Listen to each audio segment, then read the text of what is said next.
So yun nga, natapos na ang first round ng NBA draft ngayong taon at ang kinuha ng Lakers sa kanilang 17 pick ay si Dalton Connect.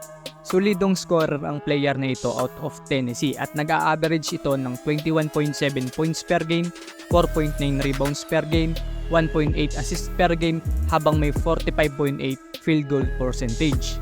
Nakakagulat ang pick na ito dahil sa mga mock draft website na nakita ko, wala ito sa mga projection ng Lakers. 6'6 pala ang height nito at may 6'9" na wingspan. Dahil guard ang laruan nito, baka makita natin to lumaro out of the bench kapalitan ni Austin Reeves o ni D'Angelo Russell kung mag-opt-in at hindi may trade itong si Russell o kaya hindi may trade itong kakadraft lang na si Dalton. Palaisipan din kung bakit guard ang kinuha ng Lakers, gayong kulang sila sa sentro. Ititrade na kaya ng Lakers si Jalen Hood-Schifino ngayong may pamalit na guard na ang Lakers? Ikaw, anong masasabi mo sa pick ng Lakers, Kamamba?